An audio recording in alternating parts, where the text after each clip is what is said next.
Okay, so now that the ban list has been released, we gained something that we didn't really expect in the form of additional copies of Emergency Teleport, and I figured now would be a good time to bring up this engine, of course. Being these three plus these three. Now I know Leo made a video about this kind of recently as well, where he was honestly considering doing something along the lines of something like this, right? Because the idea behind it is, if you're going to consider this package, right? If you're going to consider this stuff, then there should really be no reason why you wouldn't also consider something like this, right? Or rather, it'd be something like this instead, because before we had access to these four, which are all access to Chaos Ruler, and then you would play these three breaks. Of course, this was considering a build that was not featuring the Arrive in Light package to some capacity, whether you played this or Brotar or whatever. But I tried this ratio out when he made that video, and I honestly didn't like it very much. And the thing was about it was drawing this card is just so terrible. Whereas if you open the Ant, at least if you open the Ant with this guy, you can still get this out of your hand. But if we open the Trap, then pretty much the PSI-REFLECTOR engine is mostly turned off, unless we have a way to discard the Assault Beast, right?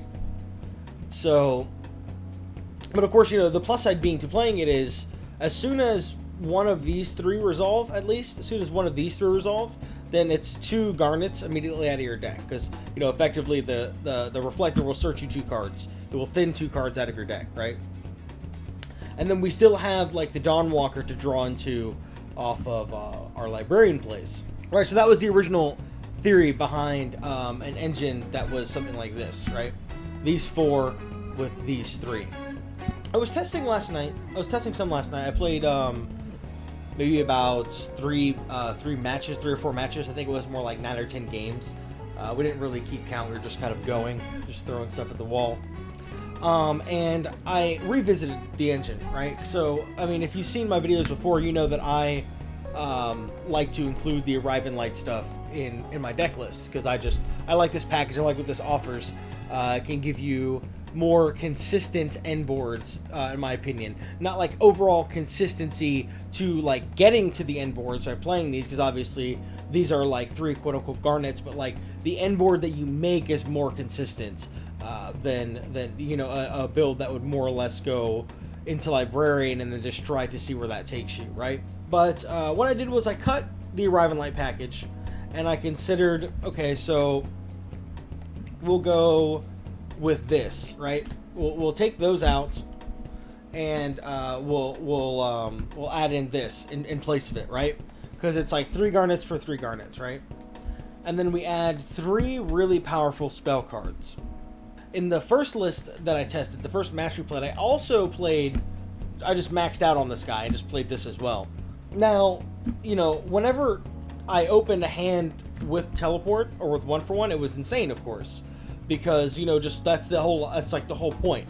Like, what it offers is just ridiculous, because if we're not using Teleport to start, to get into Reflector, to get into a Chaos Ruler, we can use it at the end to make a Dawn Dragster, or we can use it mid-combo to make a Charge Warrior, because the Assault Beast can modify its level from 1 to 4, obviously, right?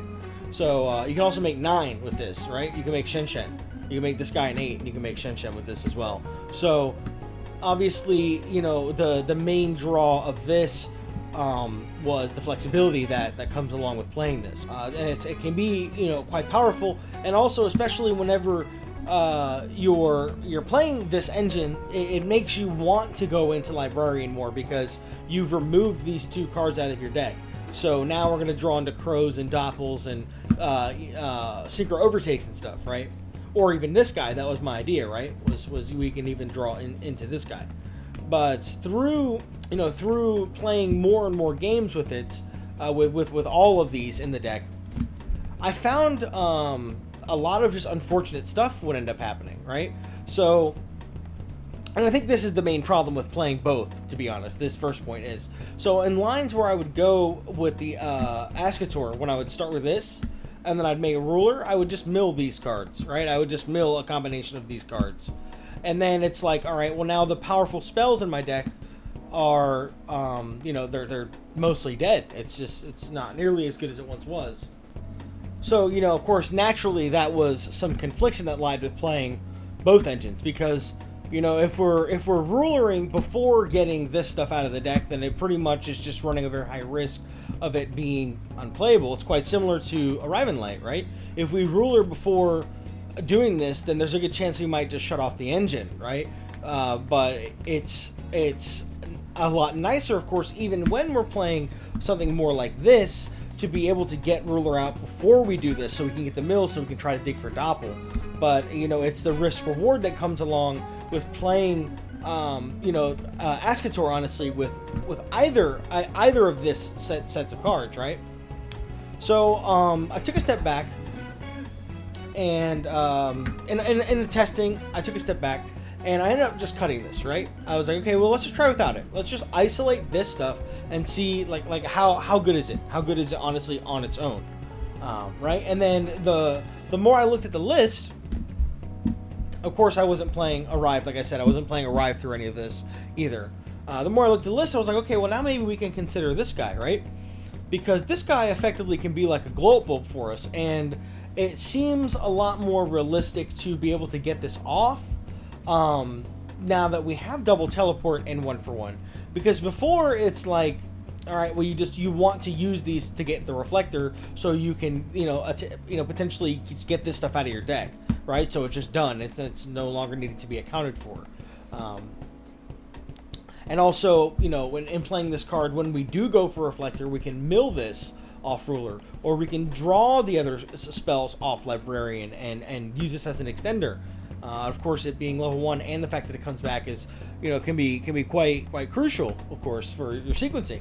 And then I thought even more, and I was like, well, you know, maybe we could even play this card to some capacity, right? Just because this is also an option off teleport where it could even potentially be like an interruption, right? So we can like summon this on our opponent's turn with teleport, and it could just sit there. And this can send from board as well to be a form of interruption. It falls in line with the deck too, though, because, at least the way that I built the deck, it falls in line because it's a tuner, right? And it's also a hand trap. So it's interaction on top of possible consistency boosts through the ways of just being a level 3 tuner, or using it for discard for converter, or, like I said, even setting teleport as like a pseudo interruption, right? So now I don't really know about the ogre specifically. The ogre seems more like a format dependent kind of thing, but I definitely think the recover is something that is you know, far more worth trying, at least, right? Because I feel like there is some merit to playing this as well, and it can kind of serve similar purposes to kind of the reason why I switched over to the baby mud dragon, right? Because we can still pitch it off of converter and stuff, and it will revive itself. It actually has more utility. Well, I wouldn't say more utility, but it has different kinds of utility than the baby mud dragon. Unfortunately, though, you know, there's no way where I can play this alongside this stuff, because it's just like, it's 6 garnets. It's just not worth it, quote unquote garnets, because like you can normal this guy and stuff, and there's workarounds with this as well, but that's simply just not worth it. Maybe we can even try one. We could try one Ascator and the ant as well. We could try that too, but you know, something else that I was considering when I was thinking about making this video and talking about the engine is we're gonna have to consider crossout, right? Like this deck, there's no way around it. We simply just have to consider crossout when we're building this deck for the future, right? Just because, like, I guess it really depends, because if people stop playing hand traps, maybe we don't have to consider crossout. But crossout can solve a lot of issues that we have, right? It can make our job a lot easier in terms of trying to play around stuff, right? Because we really don't have to fear nib too much anymore, right? And so on and so forth. But, you know, it comes down to, right, we're going to try to play this engine of 6, right? Possibly this guy, plus triple crossout, right? And then whatever one of slots we would like to dedicate to our crossout targets, right? So we probably at least want like Nib Imperm, right? Like the bare minimum, we want Nib Imperm, and then like maybe like side of Droll or something. You know what I mean? And maybe not main deck the Droll, but you know, those are really the two cards that we can't really deal with. And I feel like Valor should be in your deck anyway. But you know, these are just things that we're gonna have to consider going forward with building the deck. So it's becoming, you know, you would think with the release of Crossout and with the teleports, you know, coming back to 2, it would make things a little bit more clear cut for the Synchron deck. But the more I look at it, it's just the more complicated that it becomes. How am I going to try to keep this deck 40? Because that's my whole thing here. Now we can just throw that out the window and we can play 45, 46, 44, whatever. We can just forget that and go over 40, right? But that's my dilemma here. That's why I wanted to bring this up. Is this seems so powerful, right? But the question is it more powerful than this, right? And it's a lot easier to make a 40 card list considering the Arrive package than it would be to consider all of this. You know, granted, it's you know, again, it's like this gives you a lot of options though, and that's the appeal. That is what I'm having difficulty with. Is do we try to make the deck even tighter than it already is just for the sake of having the flexibility? Or do I just continue to commit to this, or even just cut this and play it kind of cut and dry like how it's been with the Ascators and like the Trail and the Illumination in the main deck? But you know, the last thing that I really wanted to say about this engine is a lot of my personal experience with playing it last night, at least for the couple hours I was playing playtesting with the friend, was, you know, we milled this off tuning, right? That's also something to consider. You mill any of these off tuning, then, you know, we're immediately kind of just sitting here doing fuck all with these, right? Which is why I think the Recover is a good option to consider as well, seeing as how it could be like a glow up bulb-esque type card. But that was something that happened to me a lot, and that was really the last thing that I wanted to bring up when I talked about the engine was, you know, fuck, man, milling these just really hurts. The Assault Beast is like, you know, there is workaround, but it's not good. So I don't know. Let me know what you guys think. I'm sure people are already, you know, thinking about what exactly we can do with at least these 6, and if it's worth it, and if it's better than Ascator. But again, let me know what you guys think. Like, comment, sub if you haven't, and you know, I'll see you next time. Hopefully with more Synchron content, maybe an updated deck list from a local stop. But we'll see about that. See you guys.